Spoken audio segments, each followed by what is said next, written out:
All right, we'll go in three, two, one. Welcome to the Time to Grow Up Dad podcast. And today I have got Sarah on the podcast. And Sarah and I actually connected, I believe, through her podcast. And ironically, on her podcast, this is going to be a bit of a race where I think my episode's going to come out before hers. Probably. So the race is on. So we'll see what happens. We'll see what happens. Yeah.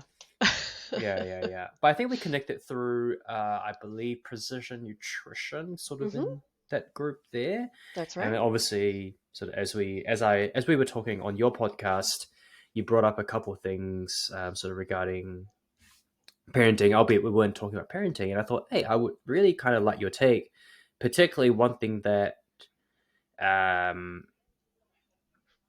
was of interest to me, I suppose, is that your oldest is working on his undergrad degree in Japan. And it hmm reminds me a lot of myself because I did my undergrad in Australia whilst my parents were living in Malaysia. So Yeah. I know the feeling on this end, Yeah. but obviously I don't know what it feels to be on that end. Obviously, I talk to them. But before we go into that, I suppose, Sarah, maybe give us a bit of an introduction. What do you currently do? I know you're also working on your master's, so maybe Yeah. share a little bit about those things. Yeah, absolutely. Well, first of all, Chung, it's so nice to be able to talk to you again. Yes. And thank you so much for having me on your podcast as well. So, a little bit about myself. I was born and raised in Champaign, Illinois, in the States, and I still reside there. So I haven't really moved around any. I do have two biological children. My son is 20 and he is studying abroad in Japan, and my daughter Kat is 18 and she lives at home with me. I also was a surrogate mother and a gestational carrier to Dylan, who is 9 years old, and he lives in China. So I've kind of got some family all over. I have been an office manager at the University of Illinois for 26 years. That's my day job.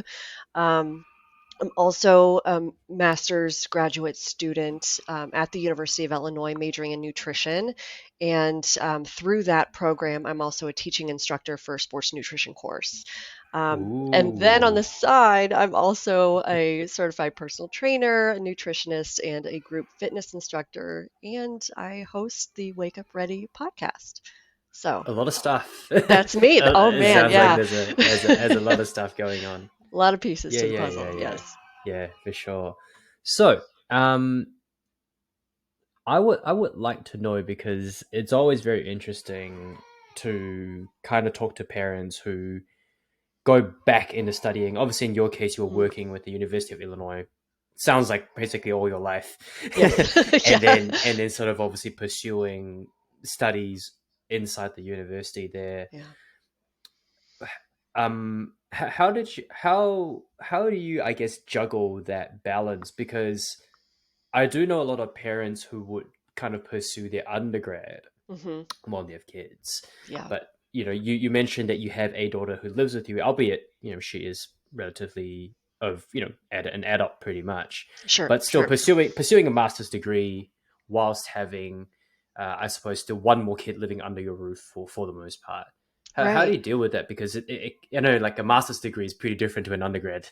Absolutely. Absolutely.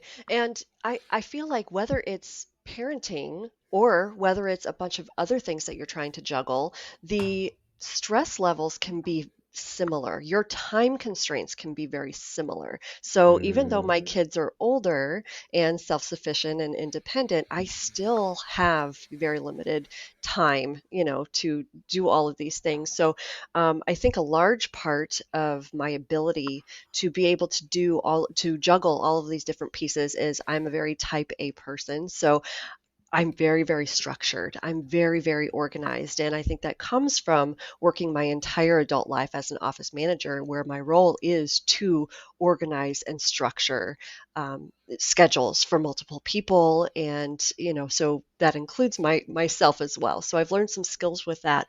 But in terms of schooling, I also waited to go back to school until my kids were grown and independent, where and that's when I felt like I could really prioritize myself. As Mm, parents, we tend to put our needs and our dreams and goals on the back burner, and we focus on what our kids need. And I did that. And, I also was a single parent. And so, I felt like I kind of had to do that. And there wasn't time for what I wanted to get out of things. So, I just kind of put school on the back burner. And it also allowed me time to figure out what I was really passionate about in life, what I really wanted to do. I didn't know mm, that when I was 18 out of high school, So I think that if I would have went directly into college, I would have pursued something completely different back then, probably, right?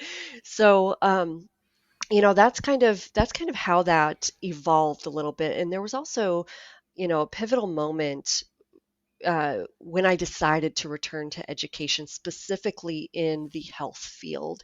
When my kids were 13 and 16, their father passed away. And it, long story short, it was very due to an unhealthy lifestyle, a very unhealthy lifestyle.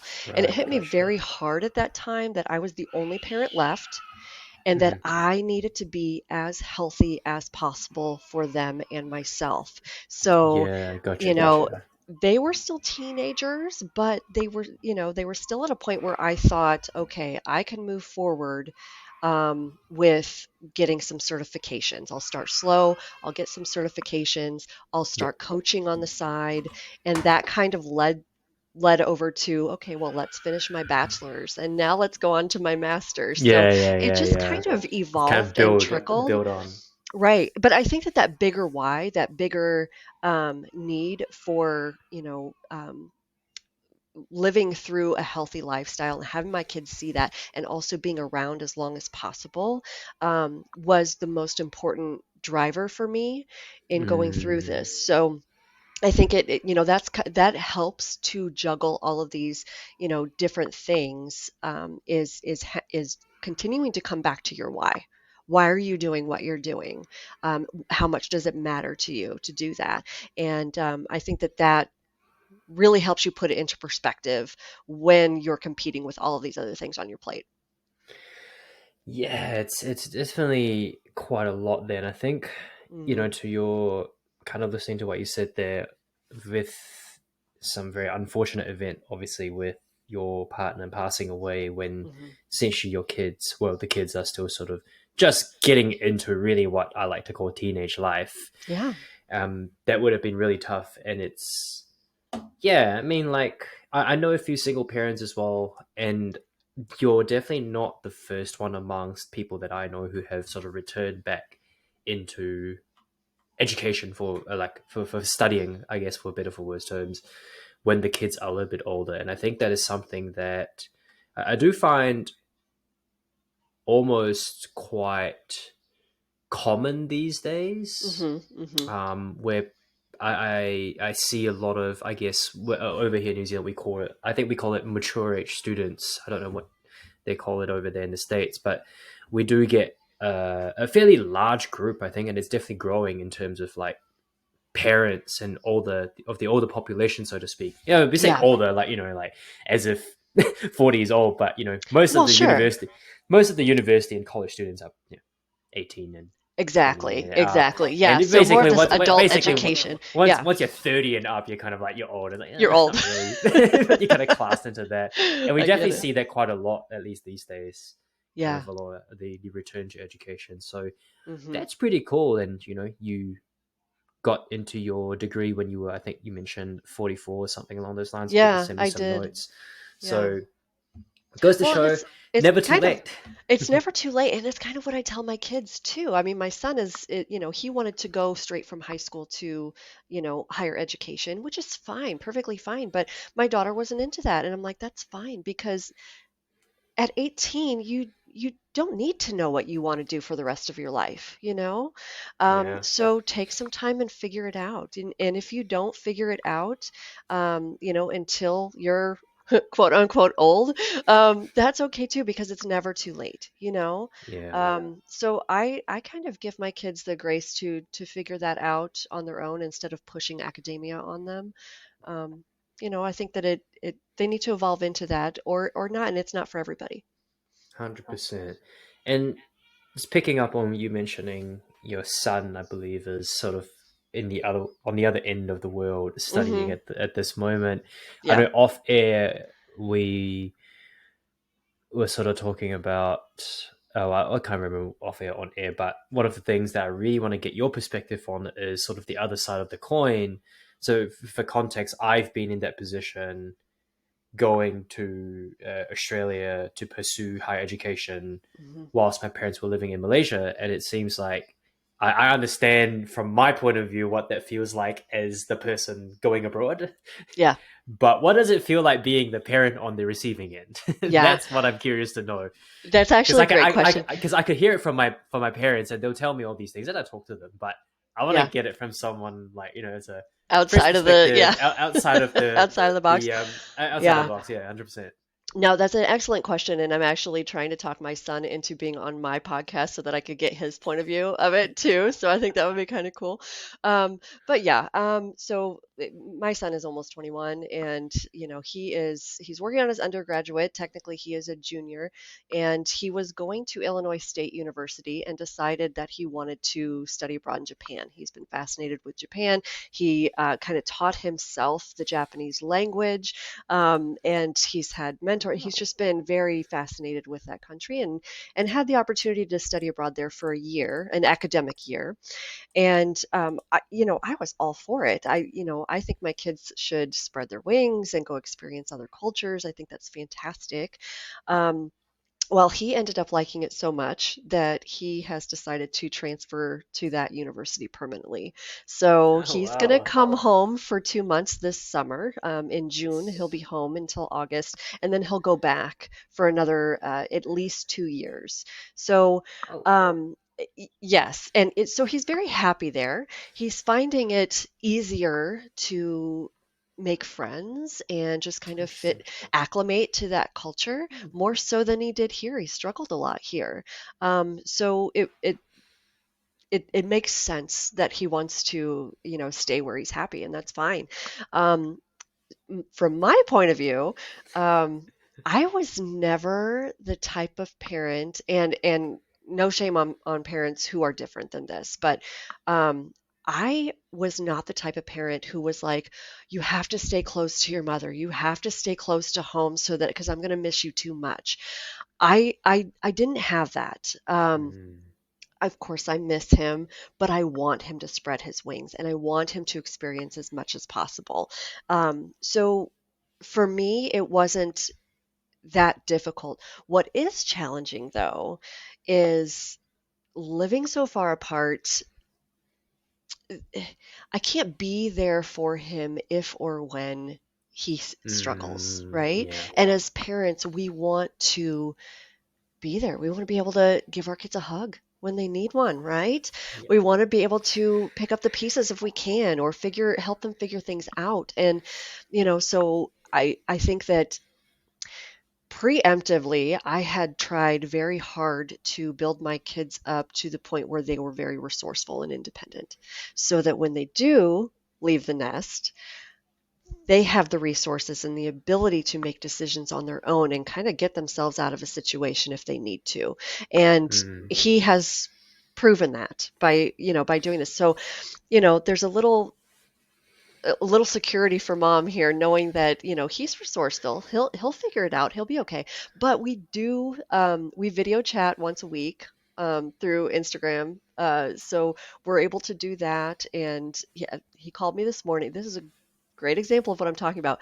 He called me this morning, which is like tomorrow evening. The time difference is Yeah. so vast. And he'd just gone through his very first breakup with his very first girlfriend over there. Oh no. And right, so that's a big deal. That's a big deal.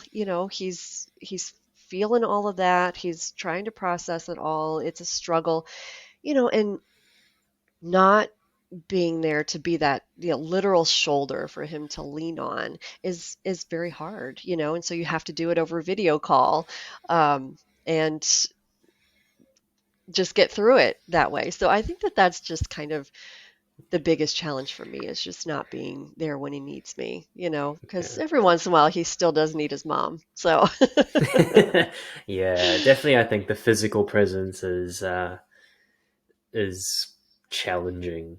Yeah, I for think I sure. think everything else from my perspective, going through what see your son's going through, I think technology makes it quite easy.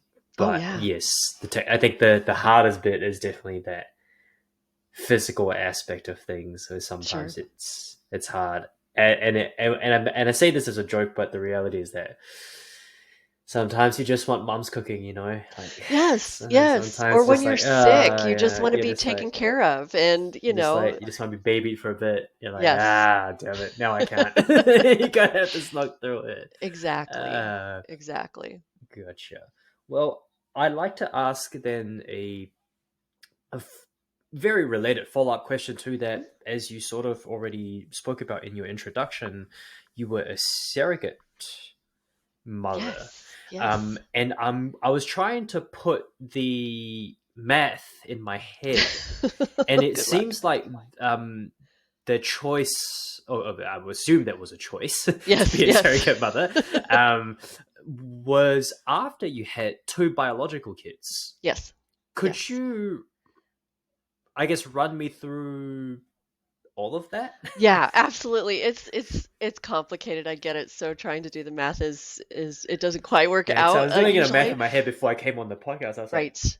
usually Right. it's, but now it's, hang on a minute. Yeah. So for about 5 years after my daughter was born, so my second biological child, after she was born, shortly after that, I had such good um, pregnancy experiences with both of my children, um, that I started thinking about wanting to help other pregnant women in some capacity. And I thought, well, maybe at that time, I thought, well, maybe I'll go back to school and, learn to be a midwife or something like that, right?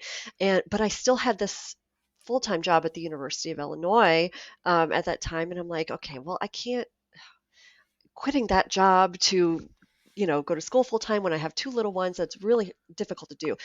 So I ran across an opportunity where I could be a childbirth doula, which is I'm not sure if you have those in New Zealand, but basically the parents would hire somebody to be with them as a coach during their labor and delivery, more as like a calming presence, some Hmm. methods to get through labor a little bit easier.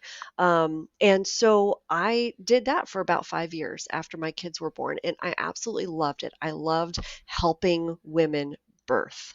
And through that journey came an opportunity for me to work with an organization where I could donate my own eggs through in Mhm. vitro fertilization so that I could be helping families have their own families, right?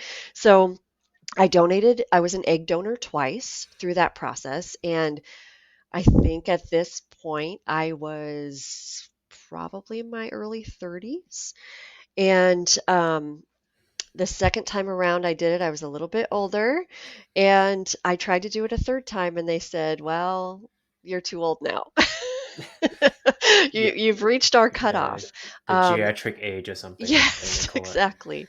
But through the same organization, they said, now you're too old to donate eggs, but what you could do if you were interested is be a surrogate mother, where, basically we're just using your uterus and, it would not be your eggs, and we would have donors who want to start a family.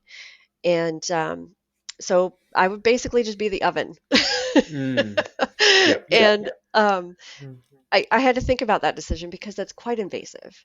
And, I Yeah. had two little ones at home, and I wasn't quite sure how to wrap my head around it, but eventually I decided to give it a try. It would be an amazing experience. For one, I had very healthy experiences. I loved being pregnant with my own, so I thought, okay, let's do this. And I was matched with a gay couple in China, and they are unable to have surrogates in China. So they had to use an organization in the United States. And so Right. they matched with me. Through video calls, we got to know each other. There was a bit of a language barrier, but Oh we were yeah, I can able to imagine work it that. out. Yes, we had a translator and everything, but um, fantastic family. So we started to build this relationship. I went through in vitro fertilization to conceive, and was successful on the first time, which is It's actually quite. sometimes, I know that the statistic is actually quite yeah, like it can be 50-50. difficult. It may be quite difficult. I don't even think it's 50-50. I think it's Yeah, I way don't know more what skewed the to the yeah. unsuccessful. I think. Yeah. Yes, I think you're right. But I was successful the first time around, Wow. and of course I was about 10 years older at this point since when I had my last child. So that proved to be a more difficult pregnancy than my own children.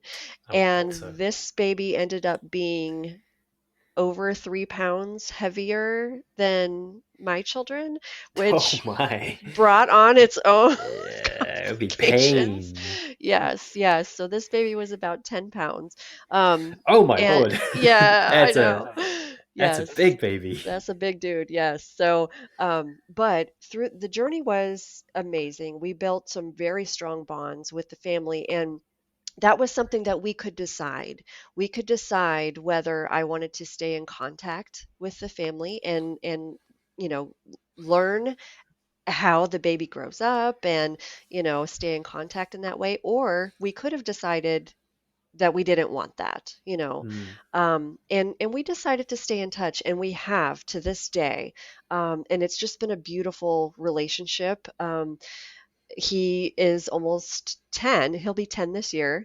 And he calls me Mama Sarah. He always has. And they were trying to i- have a sibling for him, and they had asked me to do that for Whoa. them. Yes, and this was a few years after he was born, and I agreed to it, but the in vitro failed.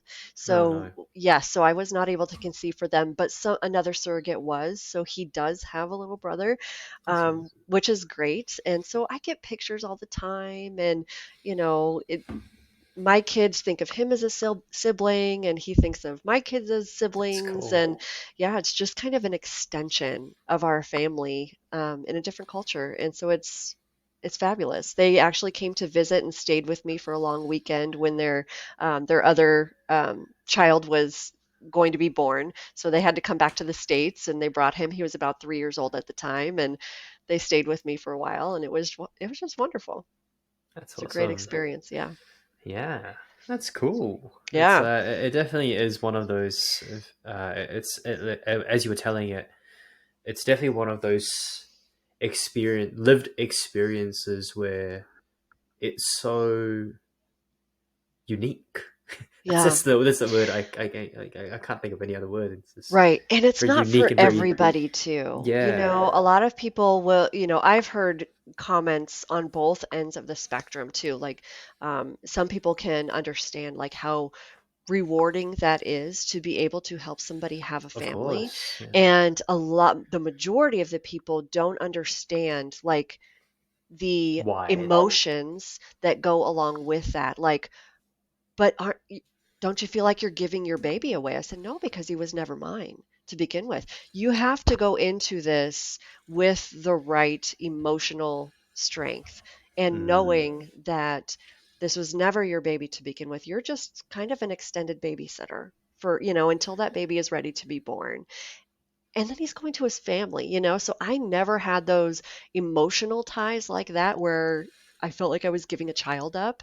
But some people do, and that's why and it's I not think for that will be everybody. very. And I think that will be very tough. I definitely have Sure. heard, you know, whether it's through dramas that I would watch or just real life sort of situations where they sort of double back on that. And I think Yeah. to your point, I think you have to kind of go into a very, very stable state of mind in order Yes. to, I suppose, agree to even something of that sort for sure. Absolutely. Yeah.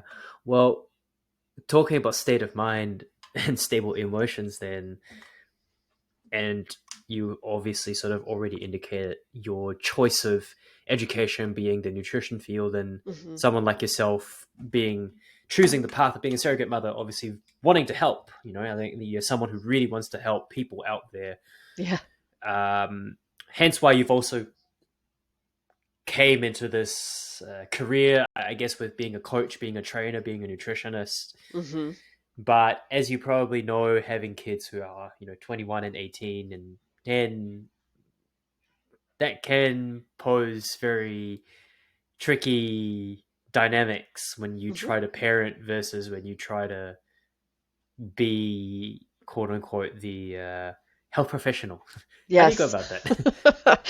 Oh man, I this question is tough. This question is really tough because Yeah, yeah. I think it's very tough for all nutritionists and coaches. right, like there is a line between the two, but in a way there's not. I mean, and I'll elaborate on that because so I think actually I know that I learned so much about communication and behavior psychology, like why we do what we do when I started coaching, when I got my certifications and I actually started to coach people and train people. That in turn helped me to be a better parent because what I learned was different ways to communicate better with people. And so, through active listening and asking open ended questions and being patient, those are things that I didn't have the skills for before I started coaching. Um, and it's something that I have been able to transfer over into parenting instead of, like um, this is what you need to do. Instead of being that type of person or that type of coach, I'm able to ask and direct and guide more now than I ever did in the past. So, like, yeah, if I could go back in time, I would have definitely learned those skills when my kids were a lot younger. I think that would have helped me be a parent and communicate a little bit better when they were younger. But so when their dad passed, I had always been this very impatient, reactive parent with a lot of stress and anxiety, Mhm. especially when it came to doing everything on my own after he passed. So, like my certifications and my experience practicing and coaching, it helped me to communicate better with my kids. So I'd say that being a coach made me a better parent. And, plus I need to lead by example too. So, Mm. for my clients and my kids. So when my clients or my kids see that I'm dedicated to a healthy lifestyle, it reinforces some of their behaviors organically, instead of me having to nag at them and tell them what to do all the time. But it's different. And, like both of my kids, my son who's away in Japan and my daughter are completely different people and they learn differently. And, my son just kind of always took to that healthy side. Um, and he's very mindful of it to where my daughter is not so much skilled in that area yet, So it's been interesting because her and I do live in the same household. It has been a challenge in um, talking about healthy eating and more movement during the day and just kind of and I we've had those disagreements where she's like, oh, like I don't want to hear about that anymore. You only do this because you're a coach. So we've had those conversations before where it's like, okay, mom, just lay off a little bit, let me eat the chips. um, so that can be challenging, but I it really has helped in a communication aspect, when you're both working with clients and kids. I think it's been helpful. Yeah, I definitely see that huge crossover. The I guess the, the art of coaching or the skill of coaching, if you will, Hmm. trying to communicate with the client without necessarily dictating what they should be doing, and Exactly. and just figuring out what they want to do and then kind of guiding. And I think Hmm. from a parenting standpoint, the general consensus would be that that is the way to go in a broader picture of, to your point with your son wanting to do a full transfer. That's obviously not a decision that you made. It's obviously a Right. decision that he made. Yeah.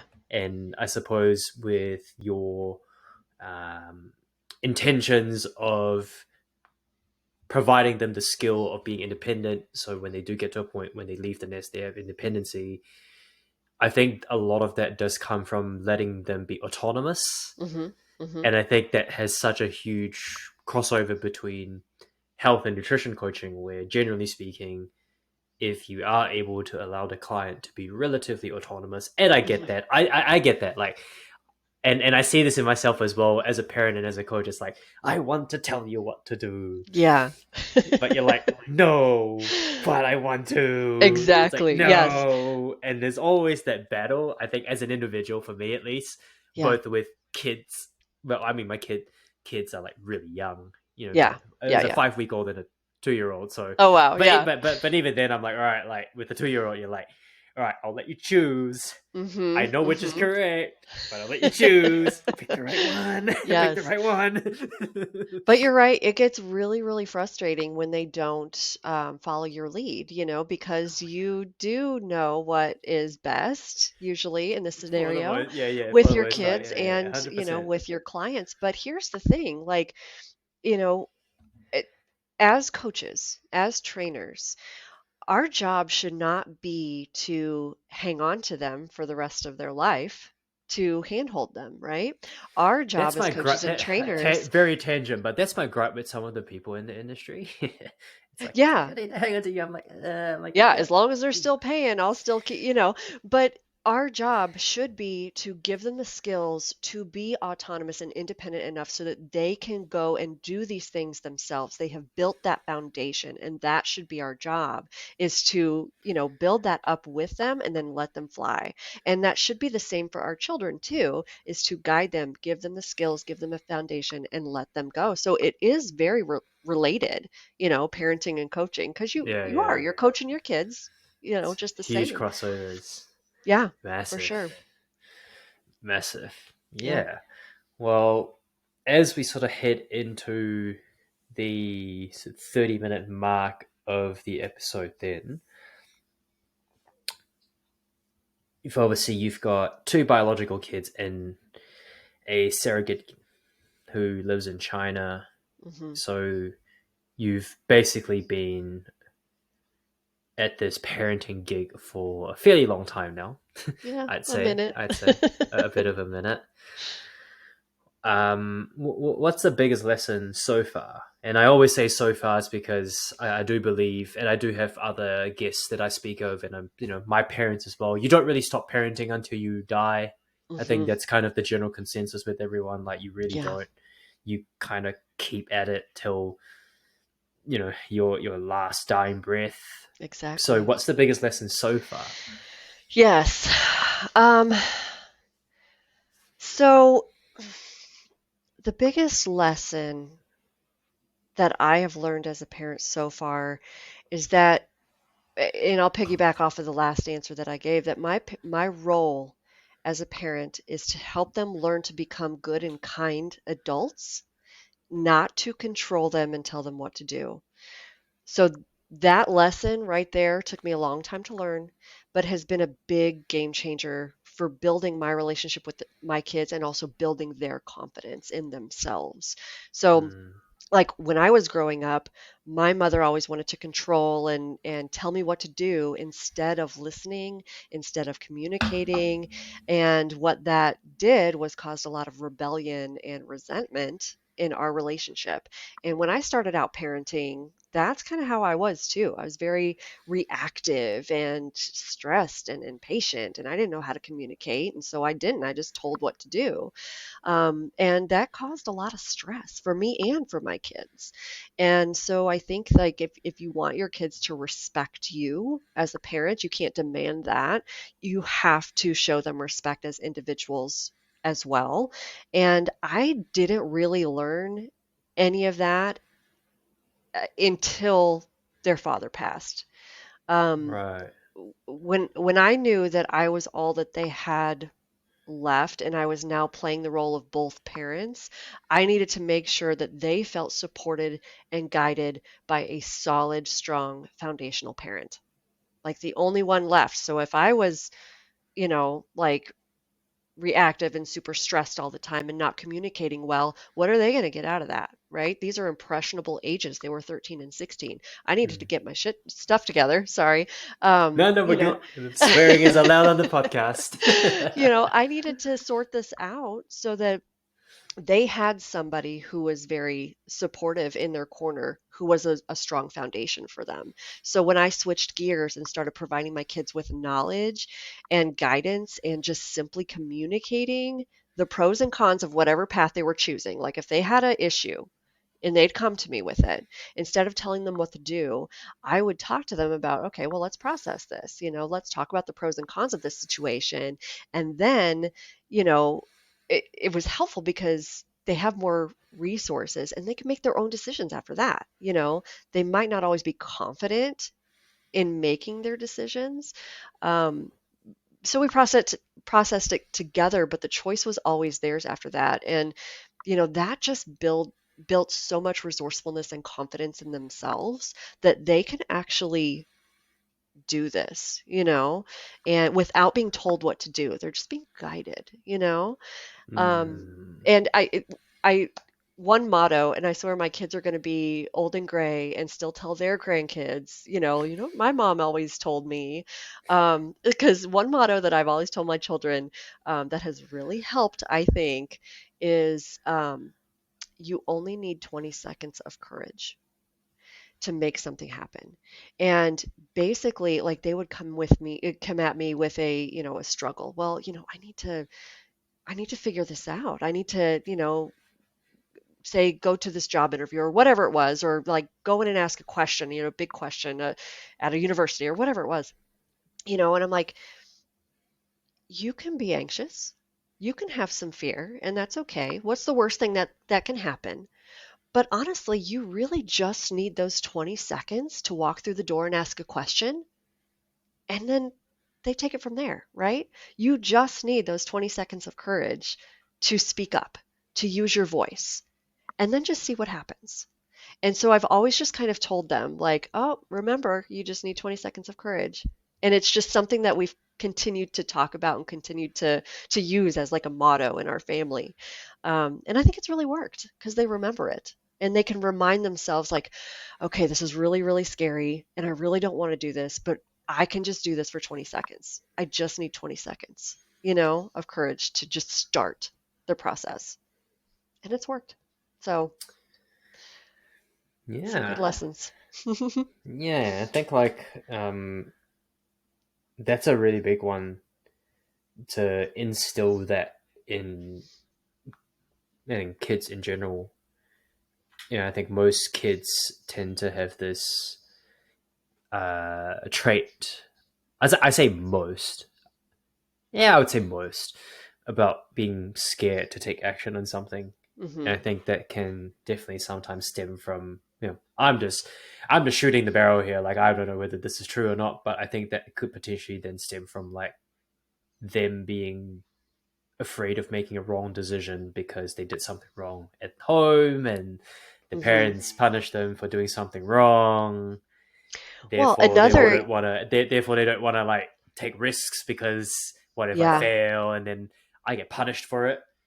And I also think the fact that you another, said there, yeah, it's good. yeah, another large part of why I think kids are like that is because they're very enabled these days. Mm, Parents tend to, be more of like helicopter parents and enable their kids by doing things for them, by fixing things for them. yes, And you're not the first guest to say that. yes, Actually, I would say 50-50. I'm very open with all the people I talk to, but go on. Yes, I agree. I yeah. agree with you that. Yeah, I think that, we feel like we're helping them when we do that, but it's actually a disservice when they get to be adults and have to do things on their own. They don't know how to do it. And or Mm, they don't know, they don't have the confidence to do it. They don't have the independence to do it because somebody's always done it for them. So, that, and that honestly, I know I rattled off like like 10 different biggest lessons there that I've learned as a parent.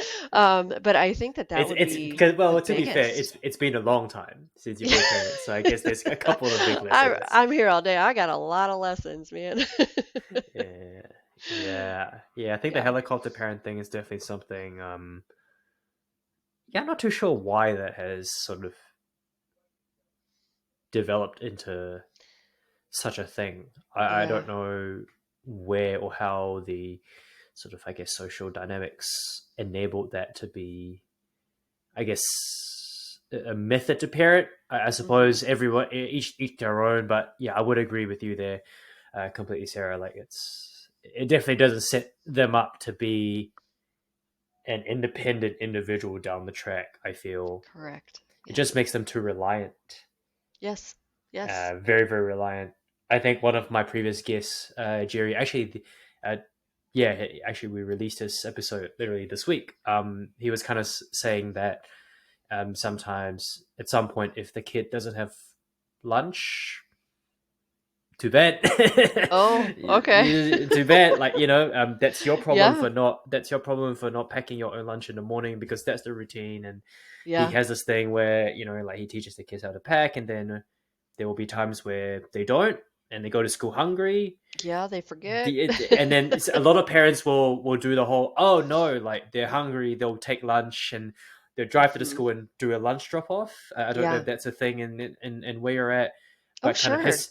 but his stance is like, look, hey, you're not a baby anymore. Tough shit. Exactly. You're just gonna have to Exactly. stay hungry for the next 6 hours, and then you'll realize that that's probably And something you you learn should. that lesson. Yeah. That's probably his lunch prep is probably something you should be doing, because it's what we agreed on. Exactly. Exactly. You learn that Yeah, lesson the so hard way sometimes, and that's hundred okay. percent.